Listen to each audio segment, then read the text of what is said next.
cualquier condición, de día, de noche, e inclusive con cobertura total de nube, es el radar. Recuerden que es un sensor activo, ya que emite y recibe su propia energía. Yo ahora voy a compartir la presentación desde donde habíamos dejado la clase pasada.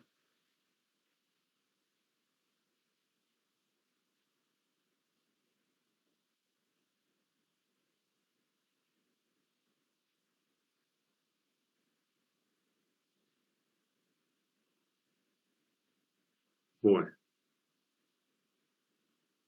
la pregunta de siempre es si me siguen escuchando bien y si ven la presentación.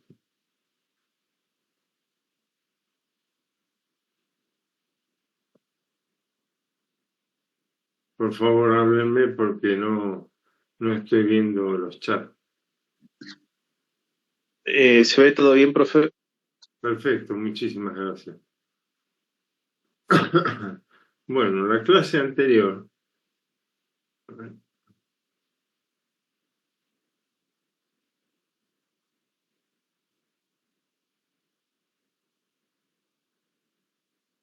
habíamos visto el escorzo, que es ese efecto que provoca una sensación en la imagen cruda, digamos, cuando se registra, de que las pendientes, o mejor dicho, los relieves más próximos a la antena o a la trayectoria de la aeronave con la antena, parecen tener una mayor pendiente que el caso del lado contrario. Eso se puede ver perfectamente en la gráfica. Hay una elevación que tiene, en principio, por lo que se ve, la misma pendiente en ambas laderas. A eso debe adicionarse, por supuesto, el efecto sombra, como ya lo había mencionado la clase anterior. Lo que ustedes ven allí, en línea de puntos en color rojo, es la representación de alguna manera del impulso que llega hasta cada uno de los objetos, y como podrán ver del lado de la trayectoria del avión, los impulsos, digamos, se acercan más. En realidad el impulso es de 0,07, habíamos dicho, microsegundos, y eso registra con mayor, en menor tiempo, mejor dicho, tanto la base como la parte elevada. Del lado contrario, el registro es más extendido en el tiempo, de manera que el retorno a la antena hace que tengamos esa sensación del concepto llamado escorzo. Eso todo luego se puede corregir a partir de vuelos del otro, digamos, en el otro sentido. Ustedes saben que tanto con una aeronave, de acuerdo a la programación del vuelo, o en el caso de los satélites que registran la superficie en nodo descendente, en nodo ascendente, esto es como les decía, de día y de noche, es posible corregir esa deformación provocada por el escorzo. Y acá tenemos una comparación entre paralaje en las imágenes de radar y el paralaje en las imágenes, por ejemplo, fotográficas o cualquier otro barredor multiespectral.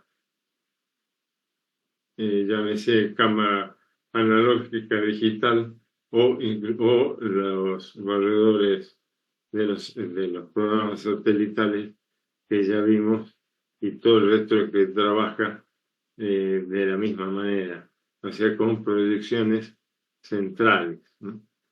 Ahí pueden ver dos gráficas, la representación de dos tomas fotográficas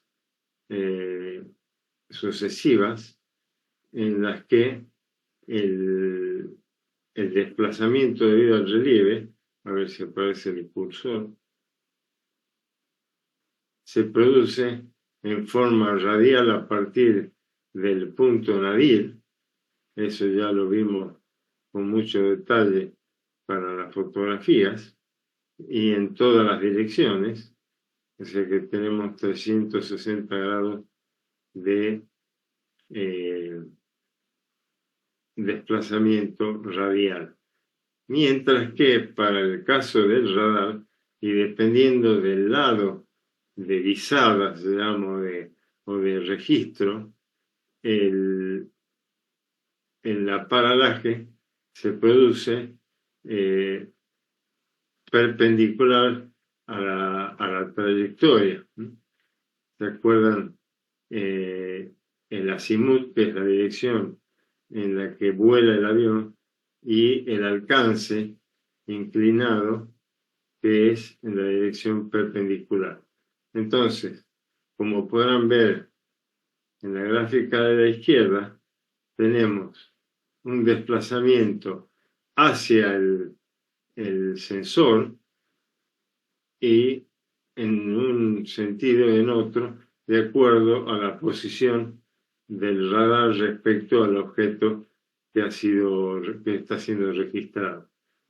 En el caso de la fotografía, dijimos que es radial y que crece a partir del punto nadir. En el radar, en la fotografía dijimos, ¿no es cierto?, radial a partir del punto nadir y en todas las direcciones. Mientras que para el caso del radar, este es contrario, o sea, hacia la trayectoria o el azimut, el eje en que se desplaza, el eje X en que se desplaza la aeronave, y es por tanto, como decía, contrario a la dirección, digamos, al centro de la escena. Esto es porque, como si yo representase los impulsos o la mitad del impulso, como ya vimos antes en la teoría, lo primero que va a registrar la señal va a ser la parte superior y luego la parte inferior. Es por eso que el desplazamiento se produce en ese sentido contrario. En la gráfica de la izquierda son dos pasadas opuestas, mientras que en el caso de la gráfica de la derecha tenemos tanto las dos fotografías desde un mismo lado y lo mismo para el radar con dos ángulos de incidencia distintos pero del mismo lado. Y podrán ver ahí cómo está representado el aparalaje en las imágenes del radar, o sea, el desplazamiento del relieve y por tanto la medición del aparalaje.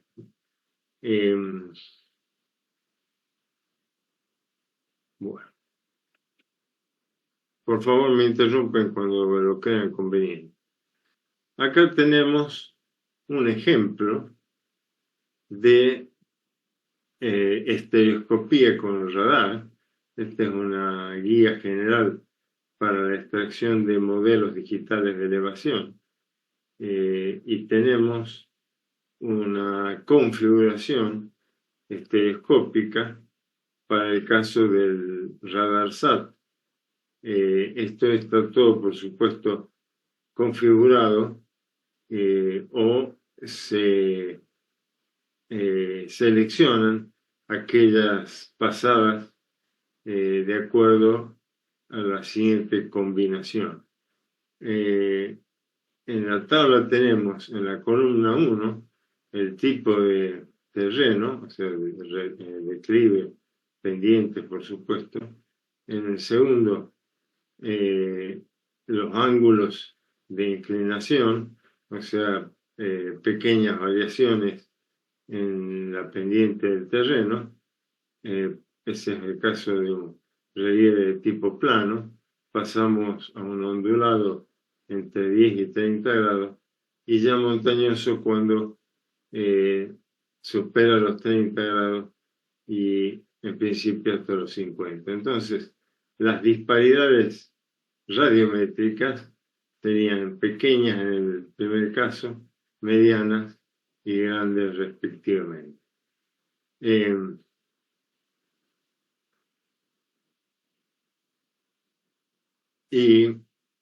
Eso en el caso de las disparidades radiométricas, o sea, lo que registra con la resolución radiométrica que ustedes ya conocen ya bien. Y en el caso de las disparidades geométricas, vamos a tener grandes disparidades geométricas para el relieve plano, medianas para el ondulado y pequeñas para el montañoso. Eso en función de la configuración que vamos a ver a continuación. Ahí tenemos compromisos, dice, lado opuesto con ángulos de observación pequeños. Recuerden que en ese caso el brillo de los objetos, dado el ángulo del plano, del plano inclinado, digamos, del ángulo de incidencia muy pequeño. En el segundo caso, esa es una configuración de acuerdo a la nomenclatura del RadarSat que se llama S1 ascendente y S1 descendente, o sea, la misma órbita, pero pasada de día y de noche, o sea, no ascendente, perdón, de noche y descendente de día. Lo mismo para la configuración S7-S1, pero en este caso tenemos ya dos pasadas, la S7 y la S1, y la diferencia entre los ángulos de incidencia son mayores.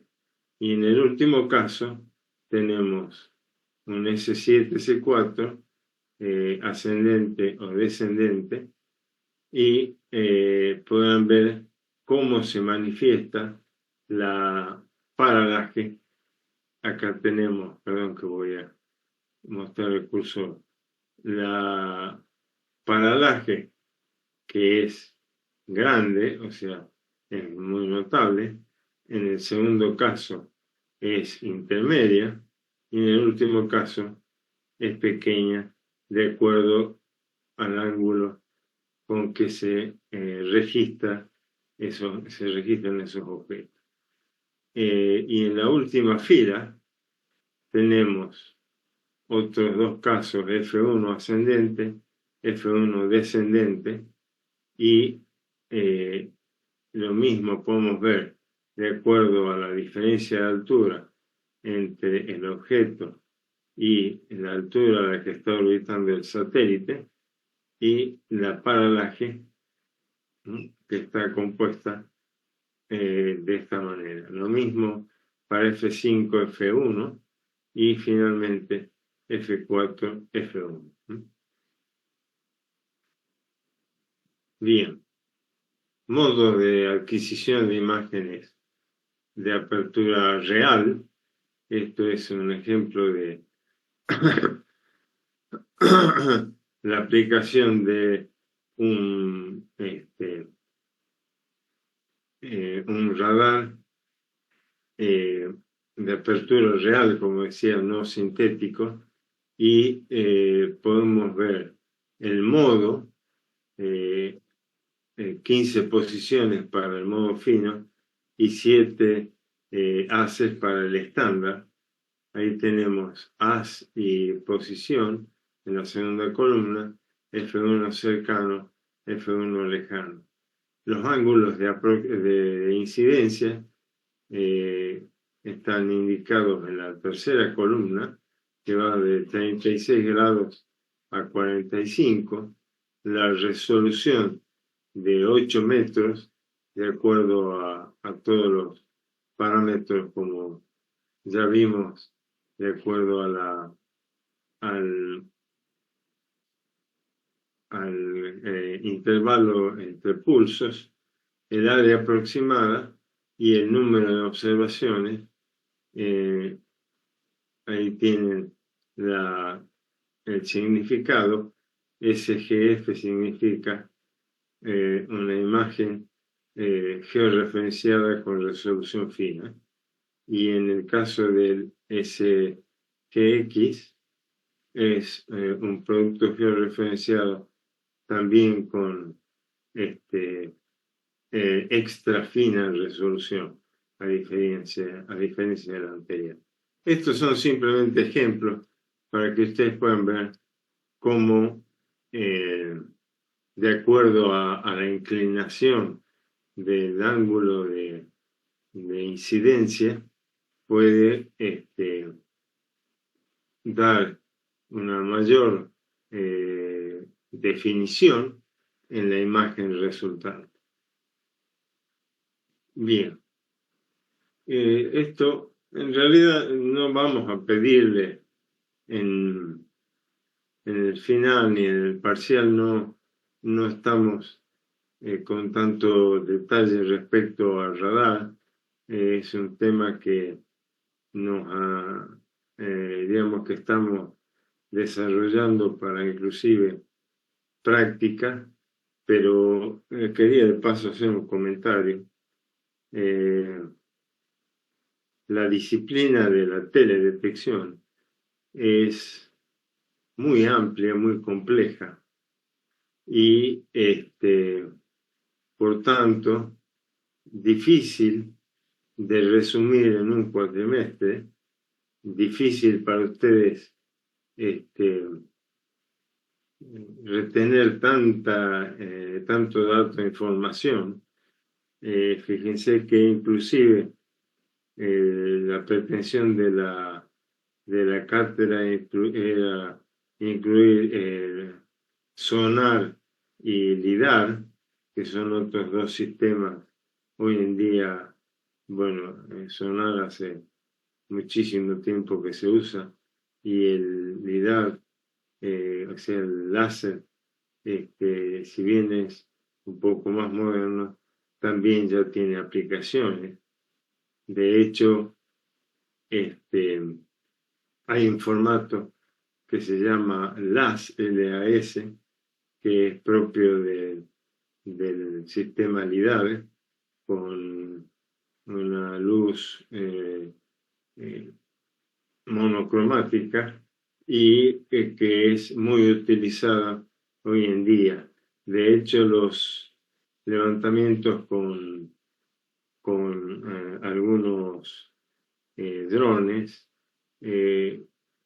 los datos y la información es presentada en este formato, que es un tipo ASCII, o sea, un archivo podríamos decir, parecido al texto, que tiene las 3 coordenadas, y además inclusive se puede adicionar el color de cada uno de esos puntos. Entonces son puntos que tienen obviamente una posición en el espacio y una elevación. No llegamos a ver tanto detalle en eso, ni siquiera estamos tocando por ahora esos temas. O sea, la materia se hace demasiado extensa y ya no sabemos cómo constreñirla más para poder darle por lo menos una vista general de toda la oferta que hay en imágenes y en tecnología de la teledetección. Aquí tenemos el ERST-1, que es el satélite europeo bueno, ahí dice sensoramiento remoto, sería teledetección. Ese se lanzó en el año 91. Bueno, lo de siempre, el cohete, un avión desde Kourou, la Guyana francesa, la órbita cuasipolar heliosincrónica. En realidad lo que sea heliosincrónica no afecta porque sabemos que el radar emite su propia energía.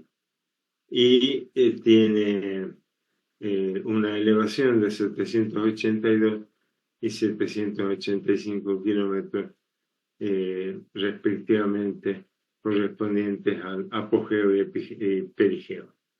O sea, cuando la órbita se acerca más o se aleja más de la superficie terrestre.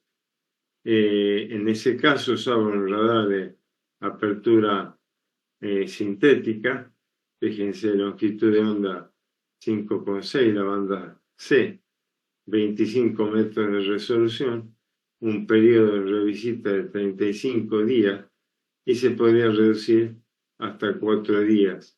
Esto es por configuración del ángulo de incidencia, algo parecido a lo que se hace con las imágenes de spot. Bueno, después finalizó su operación en el 2000 por problemas en la computadora y en los giróscopos. Recordarán que es un giróscopo, ya lo habíamos mencionado.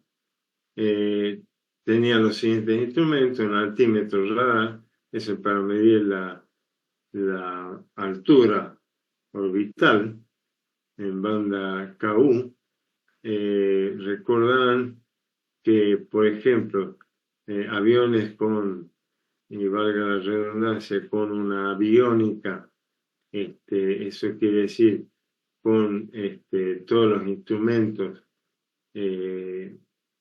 suficientes para medir las condiciones de vuelo, tienen un altímetro radar, o sea, el piloto puede saber en todo momento a qué altura relativa, mejor dicho, una estimación de la altura a la que se encuentra sobre la superficie terrestre.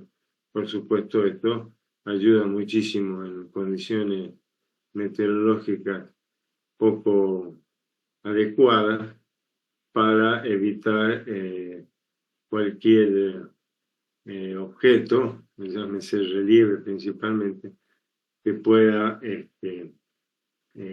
interferir en el vuelo o que realmente pueda provocar un accidente. Un radiómetro infrarrojo para medir temperatura a la superficie del mar y encima de las nubes. Un emisor de microondas, el radar de apertura sintética y un escalerómetro para el estudio de los vientos. Toda esa es carga tecnológica que tenía el ERST-1. Después pasamos al ERST-2. Fíjense, siempre hay algo que falla. En el 2001 empezó a fallar el giróscopo y también provoca eso, permite el giróscopo, recuerden que permite que la aeronave se mantenga digamos, el mayor tiempo posible con una vista vertical, o sea que la actitud del satélite, de la plataforma, digamos, se mantenga de manera horizontal, o sea que puede registrar sin problema. Eso lo tienen las cámaras fotogramétricas avanzadas, ya lo vimos para las cámaras digitales, y claro, tiene una serie de inconvenientes el hecho de que no sea posible medir inclusive el ángulo de inclinación de la plataforma sobre los ejes, como recordarán, X e Y. Otro fallo en el año 2003 también tuvo problemas para comunicación con las estaciones terrenas y ya era imposible seguir manteniendo el satélite en operación. El sucesor del ERS-2 se llama Envisat y operaba también con la misma longitud de onda y la altura más o menos típica, todo en el orden de los 800 kilómetros. El programa RadarSat, ya es desarrollado por el gobierno de Canadá.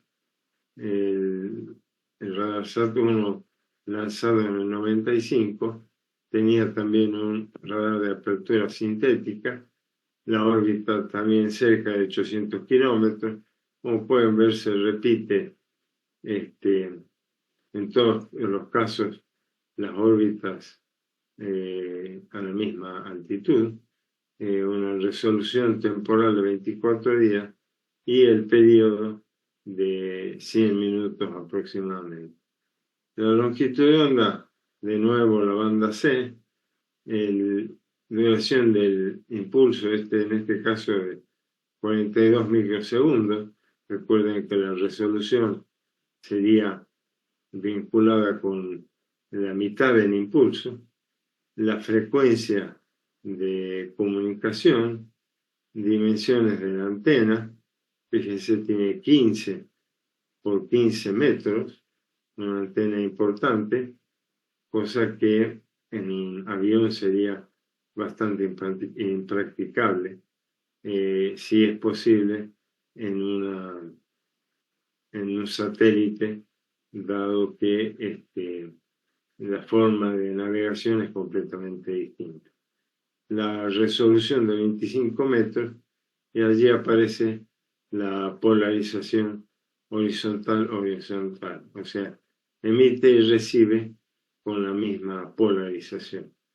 El RadarSat 2 se lanzó en el 2007, también con la misma altura, estamos hablando del mismo periodo, la antena también del mismo tamaño, la polarización, en este caso ya era posible modificarla, emitir y recibir en la misma polarización, horizontal, horizontal, horizontal, vertical, vertical, horizontal y vertical, vertical.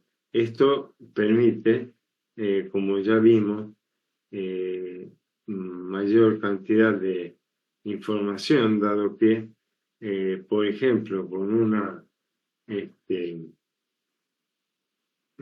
polarización vertical, es posible registrar, digamos, primero penetrar en los primeros centímetros del suelo y registrar, por tanto, por ejemplo, la condición de humedad de los suelos, tan importante para aplicaciones en agricultura.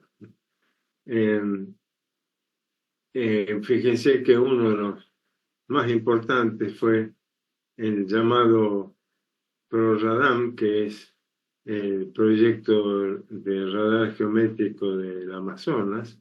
Recordad que el Amazonas es una zona que tiene por mucho tiempo durante el año cobertura de nubes, y con esto se pudo cubrir 4 millones de kilómetros cuadrados, y sirvió para analizar alternativas de la traza transamazónica.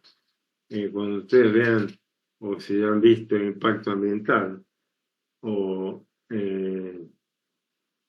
cuando veamos sistemas de información geográfica y ordenación territorial, vamos a ver mapas de sensibilidad ambiental. Y esto permite evaluar alternativas, en este caso sería alternativas de traza, para lo cual requiero tener, por supuesto, datos de la superficie terrestre, tanto del relieve como de las orientaciones de este,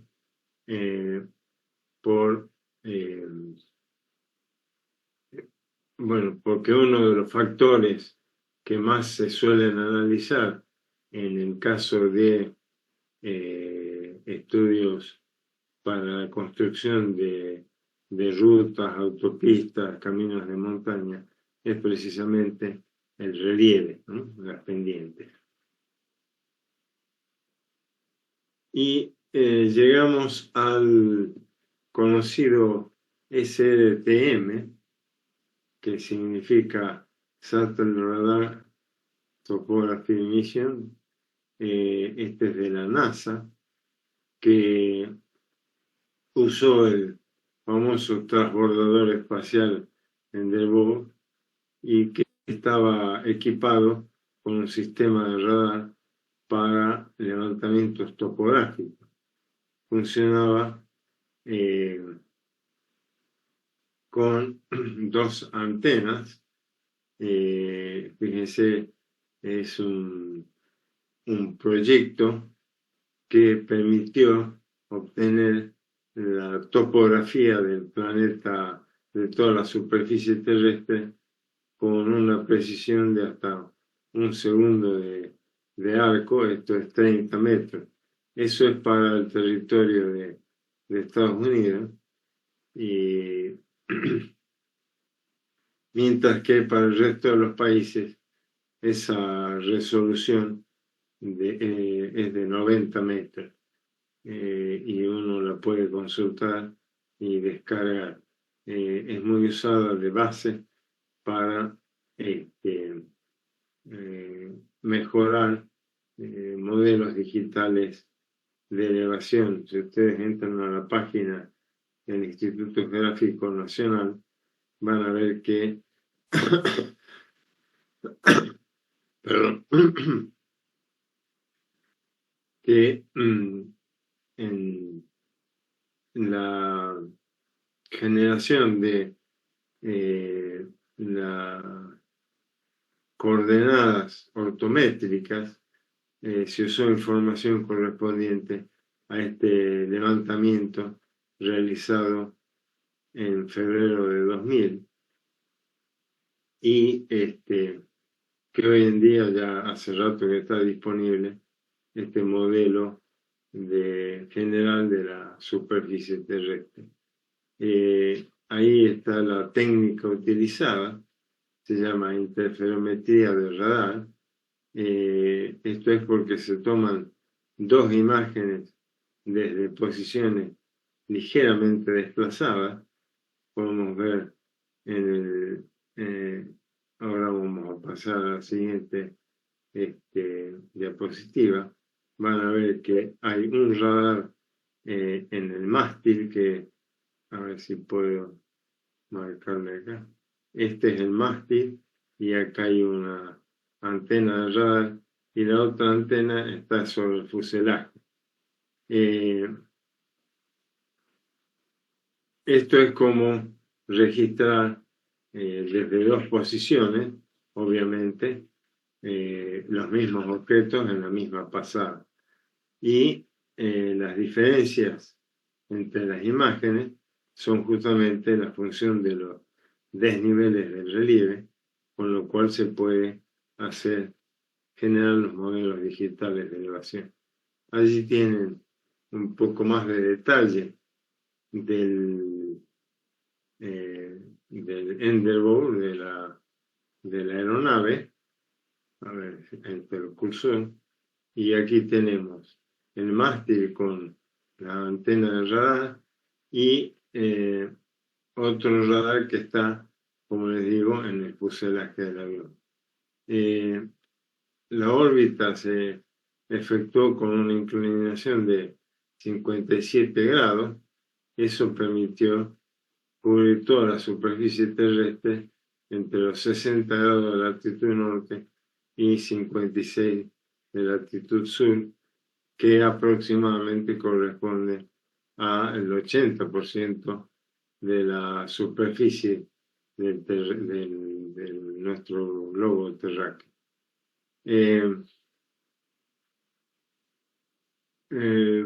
Bueno, básicamente los otros son datos más anecdóticos, la longitud del mástil, la antena ubicada en la playa de carga del transbordador, bueno, todos esos datos que son más didácticos que otra cosa.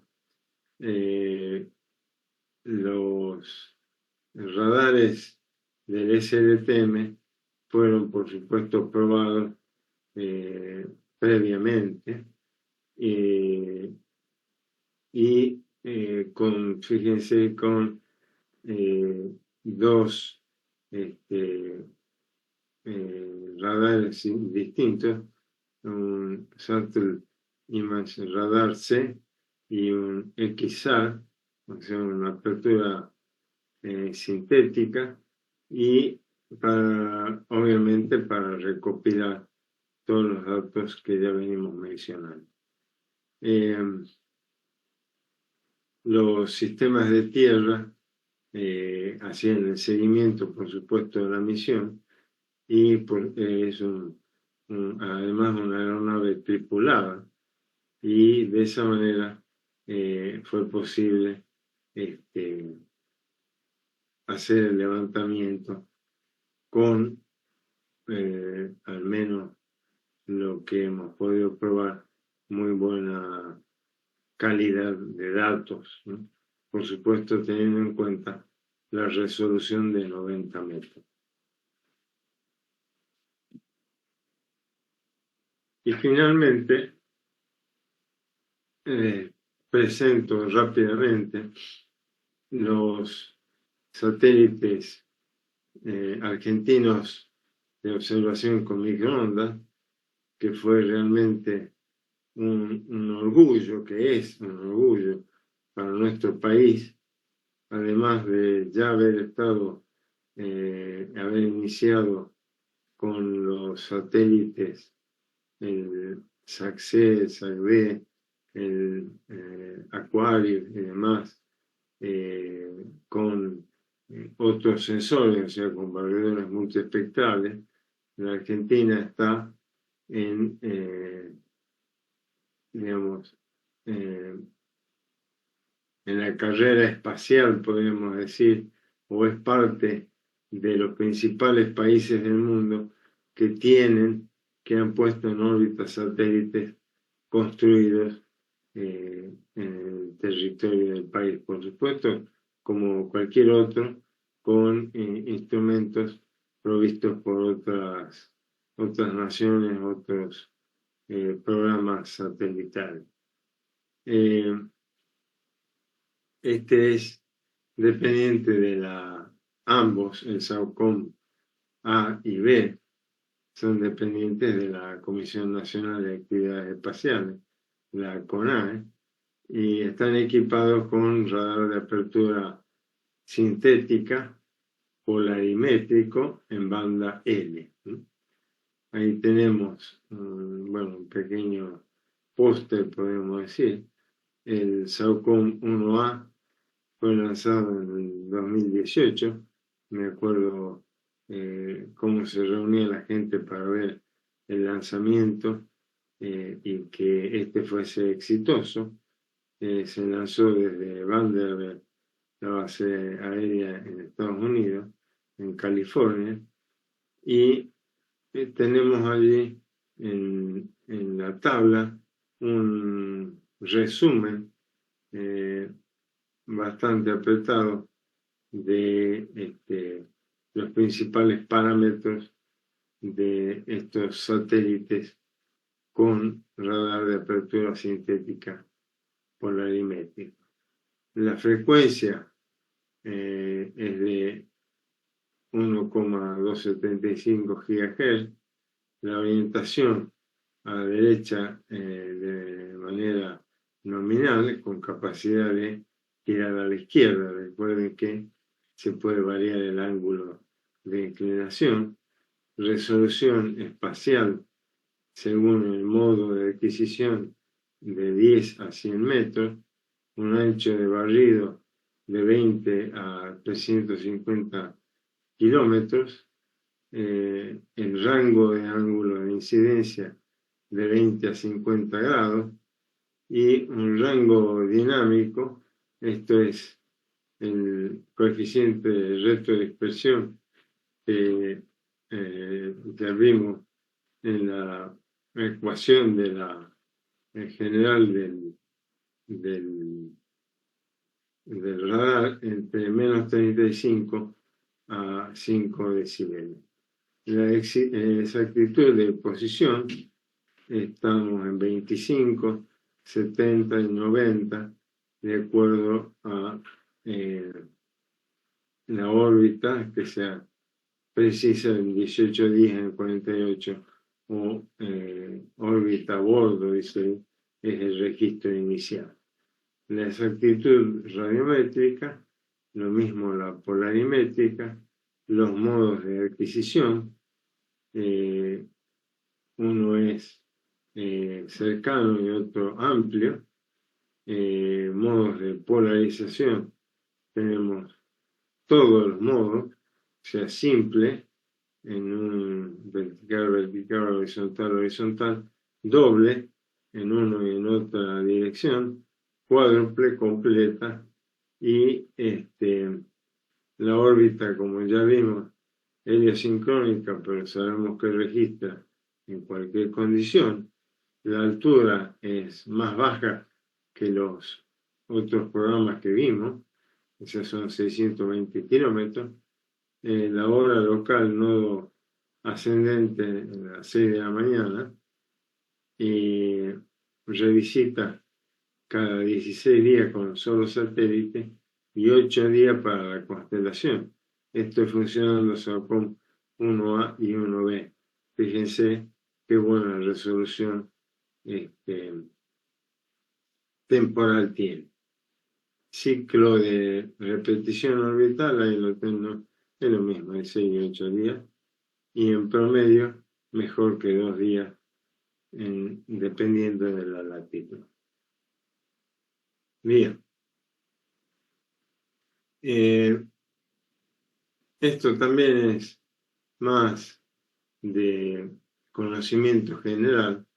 El SAOCOM 1A fue desarrollado por la CONAE, como dije, pero con otras empresas como la Comisión Nacional de Energía Atómica, el INVAP, que es un contratista, una empresa mixta contratista, que ha tenido un desarrollo tecnológico impresionante. Esperemos que esto siga así y que el desguace del... Bueno, no voy a entrar en comentarios políticos en este momento.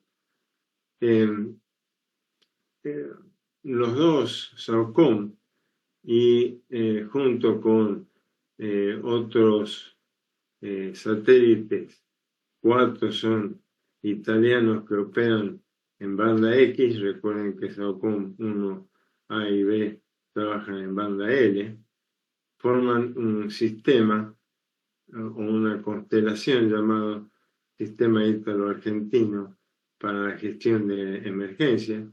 Es la primera constelación que trabaja con estas bandas y además que tiene no solo la posibilidad de registrar el sotobosque, o sea, por debajo del dosel arbóreo, sino también, como ya había mencionado en otras circunstancias, penetrar los primeros centímetros del suelo. Pero además se llaman satélites para gestión de emergencia porque es posible utilizarlos para localizar aeronaves o embarcaciones siniestradas, y esto tiene un valor para la seguridad a nivel internacional muy grande. Bueno,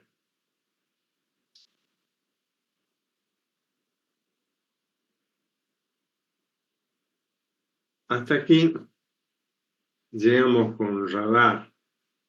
No sé si alguien tiene comentarios, preguntas.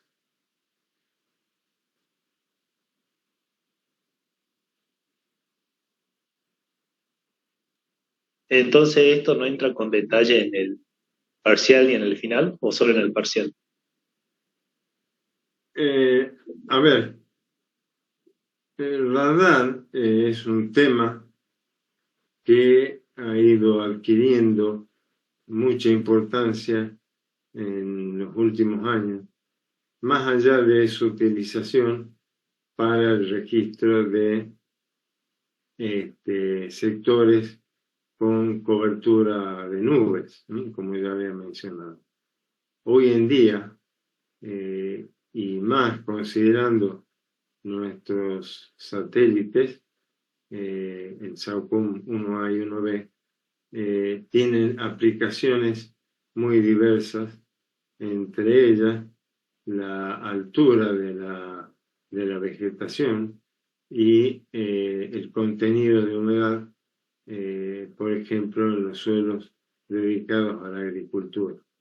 Es por eso que estamos empezando a darle, todo lleva tiempo, a darle más importancia al tema radar. No es que entre con detalle, al contrario, lo que pretendo es que sepan diferenciar claramente un sensor activo de uno pasivo, cómo opera el radar, qué tipo de radares hay de apertura real y apertura sintética, la resolución de que depende, bueno, todo lo que estuvimos viendo. Los programas satelitales equipados con radar no nos resultan tan importantes porque, salvo más adelante, no en este año, vamos a tratar de hacer más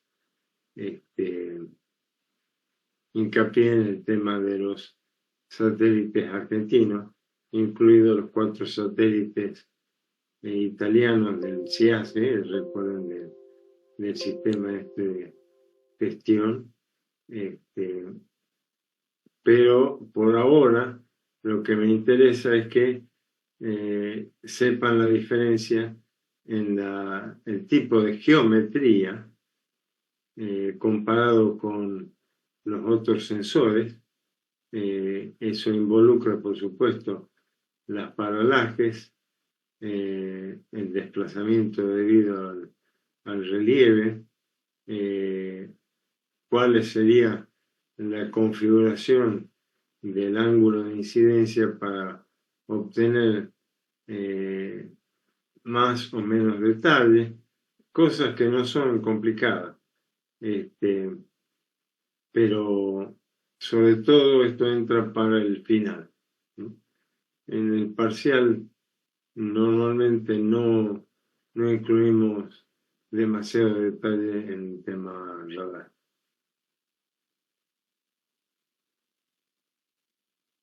No sé si está contestada la pregunta. Sí, profe. Gracias. Perfecto. Bueno, a ver. Ahora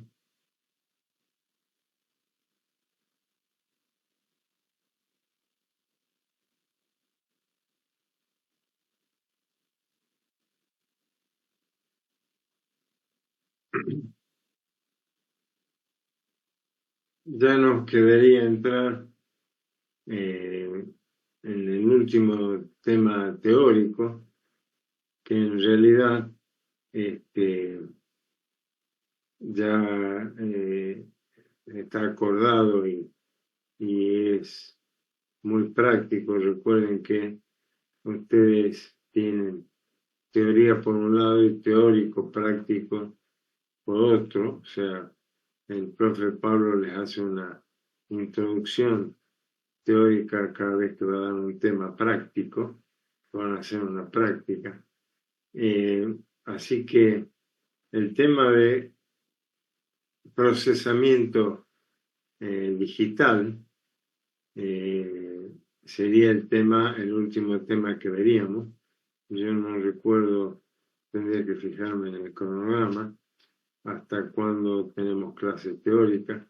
Esta semana tienen el parcial, así que obviamente no tendríamos clase teórica, pasaríamos al martes de la semana siguiente, la semana que viene, y bueno, haríamos ahora una pequeña introducción de procesamiento digital para que tengan más elementos.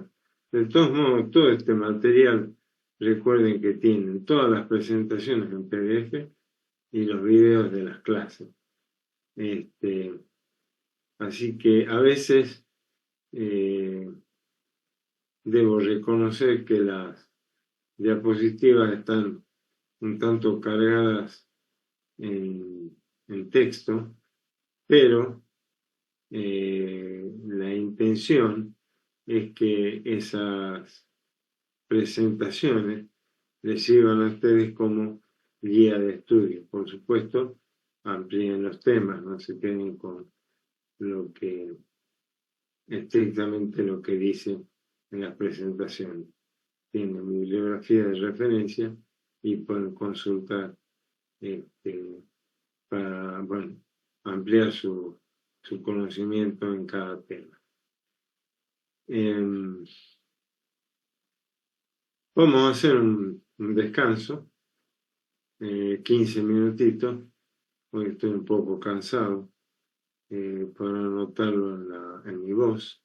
Así que 10:15 nos volvemos a conectar para comenzar con el tema de procesamiento digital de imágenes satelitales, en realidad de cualquier imagen multiespectral, ¿no? Así que en 10:15 nos conectamos, por favor. Gracias. Bien, profe.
Bueno, vamos a iniciar entonces. Vamos a ver una pequeña introducción de procesamiento digital. La verdad que hoy estoy un poco cansado y me cuesta hablar, mantener una buena didáctica y demás.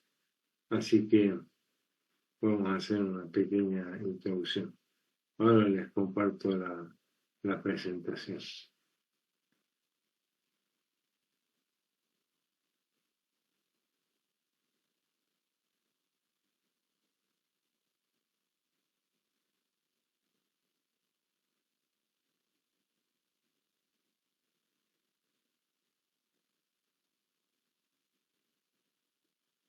Perdón, antes de iniciar la presentación, quería comentarles que respecto a procesamiento digital, son varios los archivos que tenemos de referencia para que ustedes puedan estudiar con buen detalle.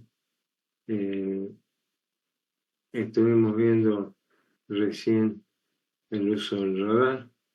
Después tenemos un apunte de análisis por componentes principales, georreferenciación, el índice óptimo, dos apuntes generales de procesamiento digital, otro de unidades de medida, clasificación y proyecciones cartográficas, sistemas digitales y cartografía digital y cartografía digital. Estos tres últimos apuntes no vamos a verlo en este curso. Lo que sí vamos a ver son las coordenadas Gauss-Krüger, coordenadas planimétricas, que son las adoptadas por el Instituto Geográfico a partir de la ley de la carta para la representación de las coordenadas de la cartografía oficial provista, como les decía, por el Instituto Geográfico Nacional. Quería comentarles eso. Vamos a pasar entonces a compartir la otra presentación.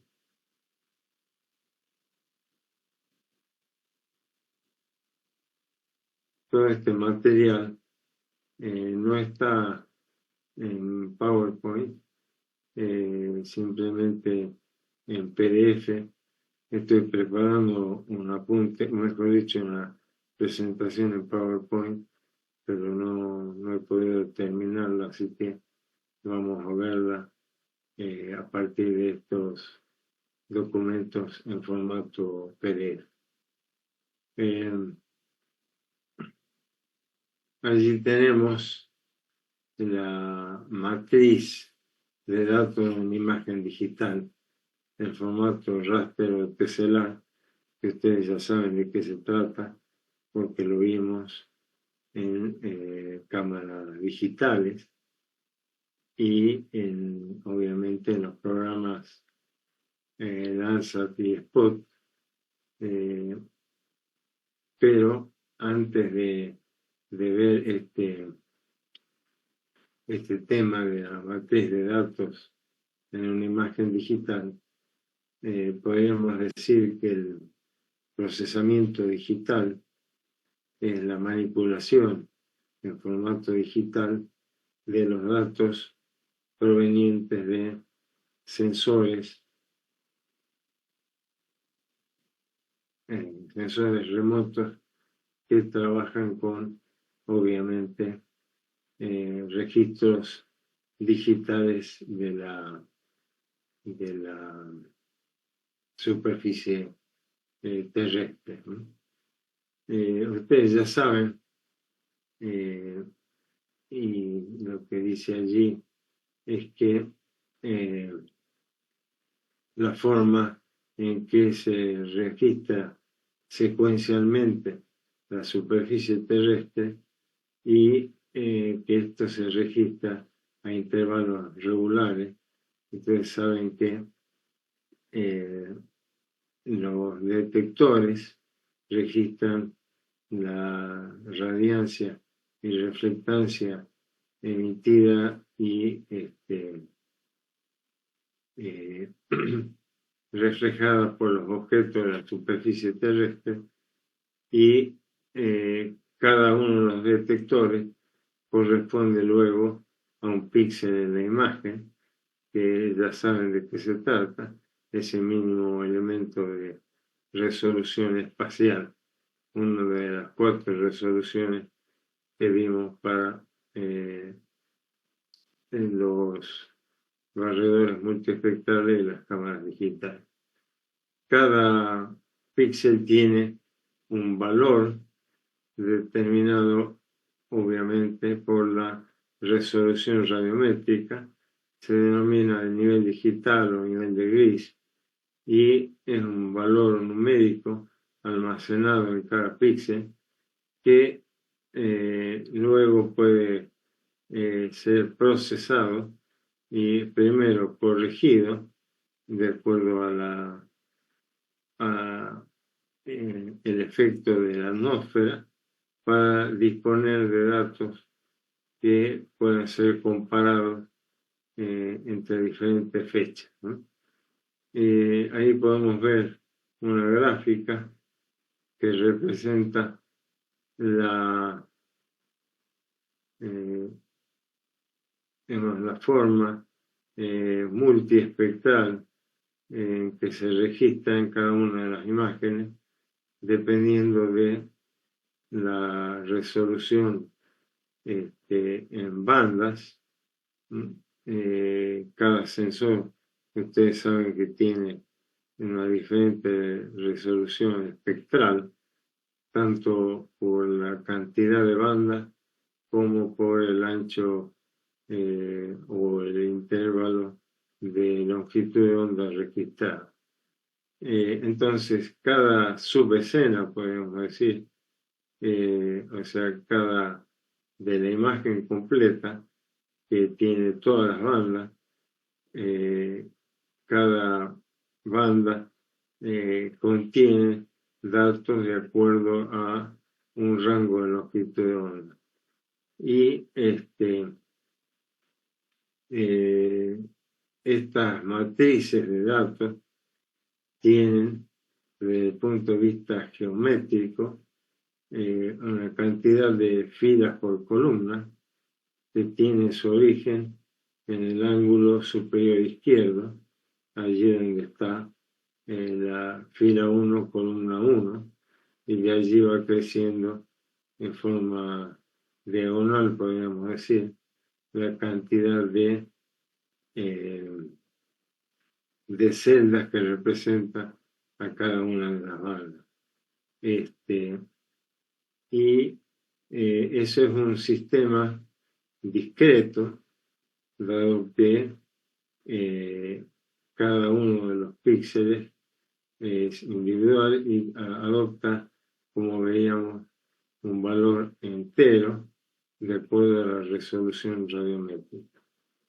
Y hay otro sistema de coordenadas, por ejemplo, las coordenadas planas o cartográficas.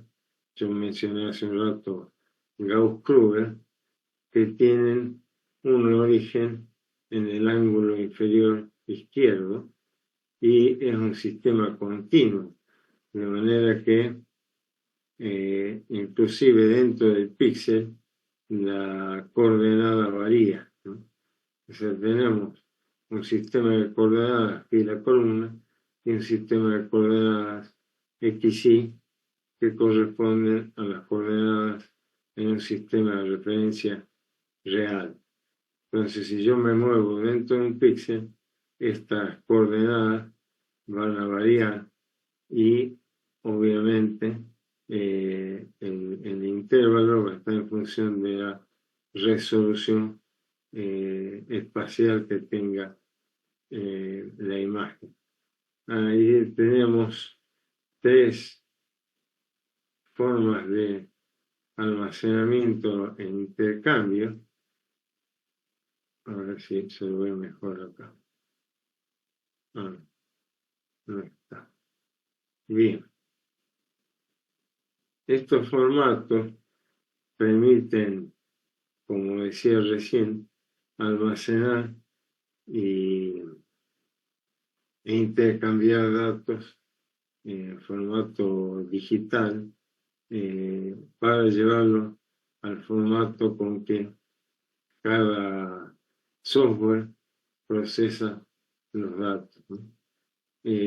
Tenemos 3 sistemas, el BSQ, el BIL y el BIP. Hay otros, por supuesto, árboles quad-tree y otros que vamos a ver, pero los principales serían estos 3, BSQ, BIL y BIP. El BSQ corresponde a la lista de filas, columnas, completa en una imagen y están separadas en archivos independientes. O sea, cada banda se almacena en un archivo. En el caso de los formatos BIL y BIP, estos contienen los datos de todas las bandas en un mismo archivo. En el caso de banda intercalada por línea o el BIL, se almacena toda la primera línea de la primera banda, a continuación la primera línea de la segunda banda y así sucesivamente.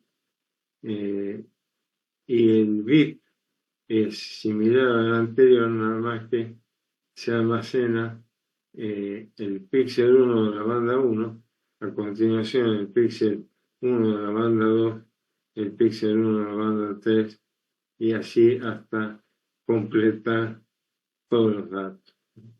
Entonces, lo importante es que todo depende del formato que requiramos para poder operar con diferentes software y hacer todas las operaciones aritméticas, de combinaciones de bandas, las composiciones color, los análisis por componentes principales, hasta finalmente la clasificación.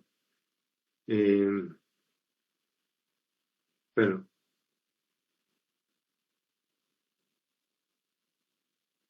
se van a disculpar, pero vamos a dar por finalizar la clase de hoy acá. La verdad que estoy muy cansado y no podría continuar adecuadamente con la clase. Así que éxito